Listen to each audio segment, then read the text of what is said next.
Welcome. आज हम इस लेसन में बात करेंगे बेसिक स्टैट्स के बारे में, जो कि ट्रेडिंग में बहुत हेल्पफुल होता है। ट्रेडिंग में वेरियस कैलकुलेशन में हम यूज़ करेंगे, जैसे कि मीन हो गया, एवरेज हो गया। मीन रिवर्जन में हम कैलकुलेट करेंगे। ऑप्शन में हम वॉलेटिलिटी के अंदर स्टैंडर्ड डेविएशन यूज़ करते हैं हम, और मीडियन, मॉड, वेरिएंस और डिफरेंस काउंट भी हम फंक्शन कई बार यूज़ करते हैं पांडा के अंदर। ये जो स्टैट्स है वो सारा का सारा पांडा बेस्ड स्टैट्स है। मींस पांडा की के डॉट फंक्शन लिखने से हम इस स्टैट्स को एक्सेस कर सकते हैं। और भी लाइब्रेरीज हैं स्टैट्स की जिससे हम स्टैट से कर सकते हैं, बट ये सबसे इजी है जो पांडा के ऊपर काम करती है। तो हम पांडा में पहले यहाँ पे हम डेटा ले चुके हैं, तो हम एक बार चेक कर लेते हैं हमारे डेटा फ्रेम में डेटा है या नहीं। तो हम ये हमारा डेटा है जिसमें है डेट है, ओपन, हाई, लो, क्लोज और रिटर्न है। जब हम इसको क्लिक करते हैं पांडा डॉट डिस्क्राइब मेथड को हम, तो ये देखिए हमारे पास एक स्क्रीनशॉट आ जाता है, एक तरह का स्नैप आ जाता है, एक तरह की समरी आ जाती है।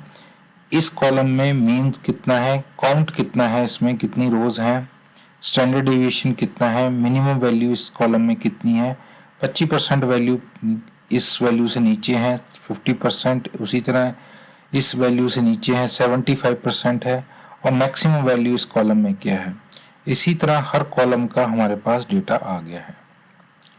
बट अगर हमें सारा नहीं चाहिए, सिर्फ मिनिमम डेटा चाहिए, तो हम ये सेलेक्ट करते हैं। तो ये देखिए हमारा मिनिमम वैल्यू आ गया है जो कि ओपन के मैच कर रहा है। ये देखिए सेम। इसी तरह अगर हम पर्टिकुलर किसी कॉलम का भी ले सकते हैं, पूरे डेटा फ्रेम का अगर हमें नहीं चाहिए तो हम एक पर्टिकुलर कॉलम का भी ले सकते हैं, जिसको हम आगे कैलकुलेशन में यूज कर सकते हैं। इसी तरह हमारा मैक्स फंक्शन काम करता है। ये देखिए मैक्स फंक्शन में आ गया है मैक्सिमम वैल्यू। इसी तरह हमारा मीन वैल्यू जो कि एवरेज है,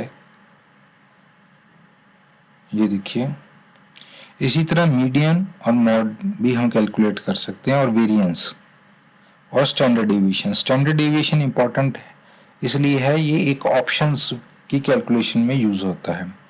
अगर आपको मीन, मीडियम, मॉड के बारे में वीडियो चाहिए तो हम वो भी बना देंगे, कमेंट कीजिए नीचे।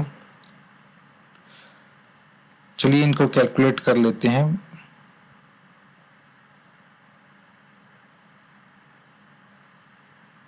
ये देखिए हमारा मीन, मीडियन और मॉड भी कैलकुलेट हो गया है। इसी तरह हम स्टैंडर्ड डेविएशन कैलकुलेट करेंगे इंडिविजुअली।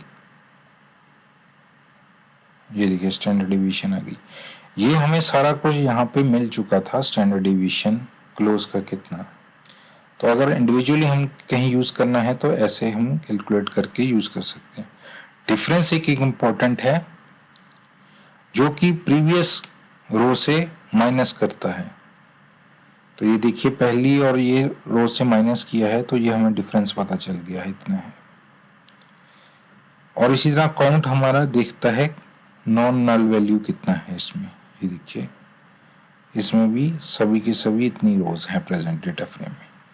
तो ये एक बेसिक स्टैट्स का वीडियो था ट्रेडर के लिए और पाइथन लर्नर के लिए। प्लीज़ लाइक कीजिए, सब्सक्राइब कीजिए। हम और भी पाइथन के लेसन लेके आएंगे ट्रेडिंग के लिए, जैसे कि प्लॉटिंग कैसे करनी है, फाइनेंस में मीन रिवर्जन स्ट्रेटजी कैसे करनी है, सिंपल मूविंग एवरेज स्ट्रेटजी को कैसे एनालाइज करना है, कैसे टेक्निकल एनालिसिस करनी है पाइथन के थ्रू, अपनी स्ट्रेटजी की कैसे डिप्लॉय कर सकते हैं सर्वर के ऊपर। Please like and subscribe this channel. Thank you very much.